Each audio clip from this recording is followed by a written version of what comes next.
Hello, నేను మిసిఎస్ రావు. కేంద్ర ప్రభుత్వం జిఎస్టీని అమల్లోకి తీసుకొచ్చిన తర్వాత అనేక మార్పులు చేసింది. జిఎస్టీ కౌన్సిల్ సమావేశానికి ఆయా రాష్ట్రాల సీఎంలను కూడా ఆహ్వానిస్తుంది. ఆ సీఎంలు మెజారిటీ ఒప్పుకున్న దాని మేరకే జిఎస్టీ కౌన్సిల్లో ఆయా వస్తువులకి ఎంత ట్యాక్స్ వేయాలి అనే దాన్ని నిర్ధారిస్తూ వస్తూ ఉన్నారు. అయితే చాలా కాలంగా చిరకాలంగా ఒక డిమాండ్ ఉంది. ఏంటిదంటే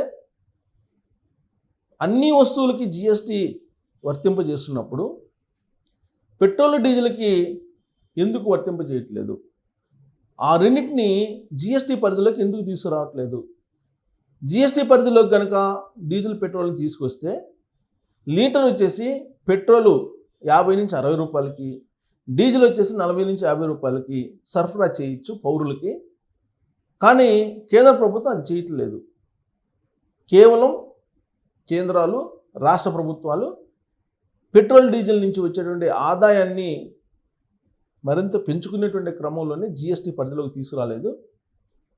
వాటిని ఎక్సైజ్ డ్యూటీలని ఇలా రకరకాలుగా వేస్తూ ఉన్నారు. దానికి జిఎస్టీ పరిధిలోకి రానటువంటి నిత్యావసర వస్తువులు ఏదైనా ఉన్నాయంటే అది డీజిల్, పెట్రోలే.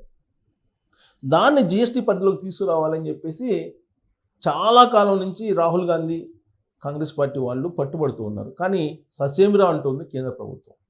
అయితే ఇప్పుడు తాజాగా నిత్యావసర వస్తువుల ధరల మీద విధించేటువంటి జిఎస్టీని 5% సుమారుగా తగ్గించాలి అని చెప్పి ఒక ప్రాథమికంగా నిర్ణయం తీసుకున్నారు. జిఎస్టీ కౌన్సిల్ సమావేశం త్వరలో జరగబోతుంది.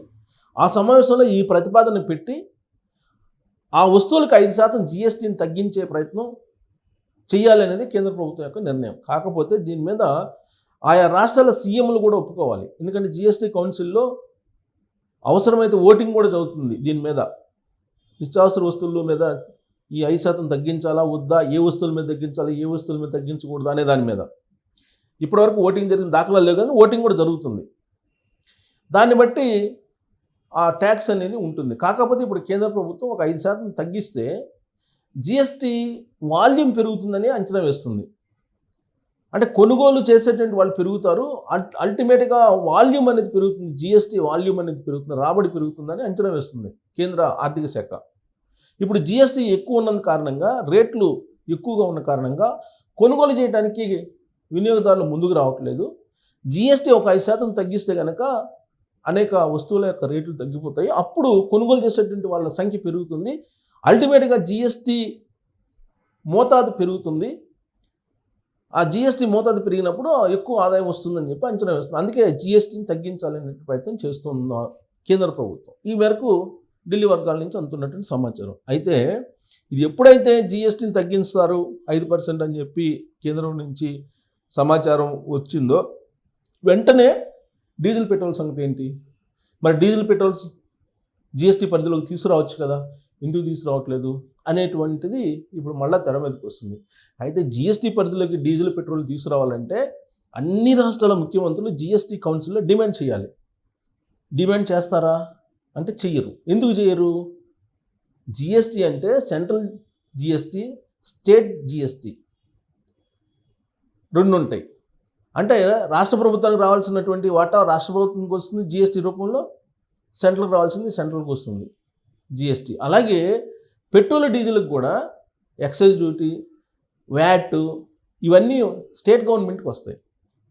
మరి స్టేట్ గవర్నమెంట్ జిఎస్టీ పరిధిలోకి పెట్రోల్, డీజిల్కి తీసుకెళ్తే ప్రస్తుతం వస్తున్నటువంటి వ్యాట్ లేదంటే ఎక్సైజ్ డ్యూటీ వీటి రూపంలో వచ్చే ఆదాయం ఎక్కువగా ఉంది రాష్ట్ర ప్రభుత్వాలకి. దాన్ని కోల్పోవడానికి ఏ రాష్ట్ర ప్రభుత్వం ఒప్పుకోదు. నిజంగా అది ఒప్పుకుంటే కేంద్ర ప్రభుత్వం ఖచ్చితంగా జిఎస్టీ పరిధిలోకి డీజిల్, పెట్రోల్ని తీసుకువస్తుంది, వచ్చి తీరాల్సిందే. అందుకే రాహుల్ గాంధీ పదే చెప్తున్నారు. కానీ ఆ పని చెయ్యరు. పెట్రోల్, డీజిల్ని తీసుకురారు. మరి ఏ వస్తువులను తీసుకురావాలనుకుంటున్నారు? జిఎస్టీ పరిధిలోకి తీసుకొచ్చి వాటిని తగ్గించాలనుకుంటున్నారు. ఆల్రెడీ జిఎస్టీ ఉన్నటువంటి వస్తువులకి 15% ఉన్నటువంటి జిఎస్టీ వస్తువులకి 5% తగ్గించాలనుకుంటున్నారు. ఏ వస్తువులు తగ్గించాలనుకుంటున్నారు? ఎందుకు జిఎస్టీ పరిధిలోకి పెట్రోల్, డీజిల్ని తీసుకురాలేకపోతున్నారు? పెట్రోల్, డీజిల్ ఏమో జిఎస్టీ పరిధిలోకి రాదు. జిఎస్టీ ఎక్కువగా ఉన్నటువంటి వస్తువులకి జిఎస్టీ తగ్గించడానికి ప్రయత్నం చేస్తున్నారు. మరి ఏ వస్తువులకు తగ్గించే ప్రయత్నం చేస్తున్నారని నేను చదివి వినిపిస్తాను, మీరు చూడొచ్చు. నిత్యావసర వస్తువులపై జిఎస్టీ తగ్గింపు 12 నుంచి 5%, ప్రస్తుతం 12 ఉన్నటువంటి జిఎస్టీని 5% కంటే భారీగా తగ్గించే ప్రయత్నాలు, లేదా పూర్తిగా అసలు జిఎస్టీనే తీసేసే నిత్యావసర వస్తువుల మీద మధ్యతరగతికి ఊరట అంటున్నారు. అంటే పెద్ద గ్యామ్లింగ్ ఆడుతున్నారు. ఏం గ్యామ్లింగ్ చెప్తాను నేను. మధ్యతరగతి ప్రజలకు శుభవార్త. ఈ ఏడాది ఆదాయ పన్ను రాయితీలతో ఊరట కల్పించిన కేంద్ర ప్రభుత్వం ఆయా వర్గాలకు మరింత ఉపశమనం కల్పించేందుకు సిద్ధమవుతుంది. మధ్యతరగతి అల్పాదాయ వర్గాల కుటుంబాలకు వస్తు సేవల పన్ను జిఎస్టీని తగ్గించడం ద్వారా ఊరట కల్పించనుందని విశ్వసనీయ వర్గాలు తెలిపాయి. ప్రస్తుతం 12% జిఎస్టీ పరిధిలో ఉన్నటువంటి నిత్యావసర వస్తువులపై పూర్తిగా పన్నును తొలగించడం లేదా చాలా వస్తువులను 5% జిఎస్టీ పరిధిలోకి తీసుకొచ్చే అంశాన్ని పరిశీలిస్తుందని వెల్లడించారు. వాటిలో ఏంటి?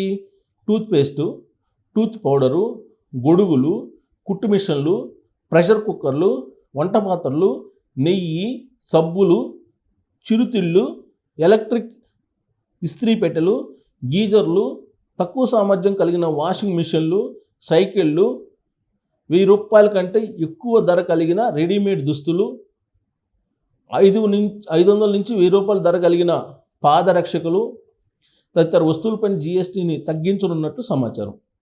ఈ తగ్గింపు అమల్లోకి వస్తే చాలా వస్తువులు చౌకగా దొరుకుతాయి. సామాన్యులు వాడే ఈ నిత్యావసర వస్తువులపై జిఎస్టీని తగ్గించడం వల్ల ప్రభుత్వంపై 40 నుంచి 50 వేల కోట్ల భారం పడనుందని సంబంధిత వర్గాలు తెలిపాయి. సో ఇవన్నీ కూడా టూత్పేస్టు, టూత్ పౌడరు, ఈ నిత్యావసరం కింద వేశారు వీళ్ళు. ఇవన్నీ కూడా లగ్జరీ ఐటమ్స్, ఒక చిరుతిళ్ళు తప్ప. ఎలక్ట్రిక్ ఇస్త్రీ పెట్టెలు, గీజర్లు, ఇవన్నీ సరే. ఆ భారాన్ని మోపేందుకు సర్కార్ సిద్ధమవుతుందని పేర్కొన్నారు. ప్రజల వినియోగ సామర్థ్యాన్ని పెంచేందుకు జిఎస్టీ తగ్గింపు నిర్ణయం తీసుకుంటుందని వెల్లడించాయి. వస్తువుల ధరలు తగ్గితే విక్రయాలు పెరుగుతాయని, ఫలితంగా జిఎస్టీ వసూళ్లు కూడా పెరుగుతాయని కేంద్ర ప్రభుత్వం విశ్వసిస్తుంది. కేంద్ర ఆర్థిక శాఖ మంత్రి నిర్మలా సీతారామన్ ఇటీవల ఓ ఇంటర్వ్యూలో జిఎస్టీ రేట్లలో మార్పులు చేస్తామని సంకేతాలు ఇచ్చారు. నిత్యావసర వస్తువులపై పన్నులను హేతుబద్ధీకరిస్తామని, మధ్యతరగతి ప్రజలకు ఊరట కల్పించే దిశగా చర్యలు తీసుకుంటామని పేర్కొన్నారు. కాగా జిఎస్టీ తగ్గింపై త్వరలో జరగబోయేటువంటి 56వ జిఎస్టీ కౌన్సిల్ భేటీలో నిర్ణయం తీసుకుంటారని భావిస్తున్నారు. 12% జిఎస్టీ పరిధిలోకి వస్తువులు ఇవే. ఏమేమిటి? టూత్ పౌడరు, హెయిర్ ఆయిల్, సబ్బులు, కొన్ని విభాగాలపై 18% ఉంది. నెయ్యి, టూత్పేస్టు, అసలు నెయ్యి మీద జిఎస్టీ ఏంటో అర్థం కాదు. బ్రాండెడ్ రకాలపై 12%, ఇతర పేస్టులు, గొడుగులు, కుట్టు మిషన్లు, వాటర్ ఫిల్టర్లు, ప్యూరిఫైయర్లు, ప్రెషర్ కుక్కర్లు, అల్యూమినియం, స్టీల్తో చేసిన వంట పాత్రలు, ఎలక్ట్రిక్ ఇస్త్రీ పెట్టెలు, గీజర్లు, వాక్యూమ్ క్లీనర్లు, వాషింగ్ మిషన్లు, సైకిళ్ళు, దివ్యాంగుల వాహనాలకు, రెడీమేడ్ దుస్తులు, పాదరక్షకులు, టీకాలు, హెచ్ఐవి, హెపటైటిస్, టీబీ డయాగ్నోస్టిక్ కిట్లు, కొన్ని ఆయుర్వేద, యునానీ మందులు, డ్రాయింగ్, కలరింగ్ పుస్తకాలు, ready mixing concrete, pre fabricated భవనాలు, వ్యవసాయ పనిముట్లు, ప్యాకేజ్డ్ ఆహారం, సోలార్ వాటర్ హీటర్లు, కాగా సిగరెట్లు, విలాసవంతమైన కార్లు, కార్బోనేటెడ్ డ్రింక్స్ తదితర వస్తువులపై జిఎస్టీని భారీగా పెంచనున్నట్లు తెలుస్తుంది. సో ఇది తగ్గించే వస్తువులు. అయితే ఇక్కడ వస్తువుల రేట్లు తగ్గిస్తే కొనుగోలు శక్తి పెరుగుతుంది అనే కాన్సెప్ట్ తగ్గించాలనుకుంటున్నారు. మీకు వస్తువుల రేటు తగ్గాలంటే డీజిల్, పెట్రోల్ జిఎస్టీ పరిధిలోకి తీసుకొస్తే ఆటోమేటిక్గా వస్తువుల రేట్లు తగ్గుతాయి. మరి దాని జోలికి ఎందుకు వెళ్ళట్లేదు అంటే వచ్చే ఆదాయం రాష్ట్ర ప్రభుత్వాలు కోల్పోతాయి కాబట్టి రాష్ట్రాలు ఒప్పుకోవు. అలాగే కేంద్రం రాష్ట్రాల మాట కాదని వెళ్ళదు. సో రాష్ట్రాల జిఎస్టీని తగ్గింపుపై కేంద్ర ప్రభుత్వం మాత్రమే ముందుకు వస్తే సరిపోదు. ఆయా ప్రతిపాదనలపై రాష్ట్రాల మధ్య కూడా ఏకాభిప్రాయం కుదరాల్సి ఉంటుంది. పన్ను తగ్గింపులకు జిఎస్టీ కౌన్సిల్ ఆమోదం తప్పనిసరి. కౌన్సిల్లో ప్రతి రాష్ట్రానికి ఓటు హక్కు ఉంటుంది. ప్రస్తుతం పంజాబ్, కేరళ, మధ్యప్రదేశ్, పశ్చిమ బెంగాల్ నుంచి కొంత వ్యతిరేకత ఉన్నట్లు తెలుస్తుంది. అయితే జిఎస్టీ కౌన్సిల్ చరిత్రలో ఇప్పటి వరకు ఒకసారి మాత్రమే ఓటింగ్ జరిగింది. మిగిలిన అన్ని నిర్ణయాలు ఏకగ్రీవంగానే తీసుకోవడం విశేషం. అంటే జిఎస్టీ దాంట్లో రాష్ట్ర ప్రభుత్వాలు కనుక ఇనిషియేటివ్ తీసుకొని డీజిల్, పెట్రోల్ కనుక మీరు జిఎస్టీ పరిధిలోకి తీసుకురండి అని చెప్పి పట్టుబడితే వస్తాయి. కానీ ఏ రాష్ట్రం కూడా దానికి ఒప్పుకోదు. మరి ఈ తగ్గించేటువంటి వస్తువులు నిత్యావసర వస్తువుల కింద జమ చేస్తూ కొన్ని ఫ్యాషన్ వస్తువులు కూడా ఉన్నాయి.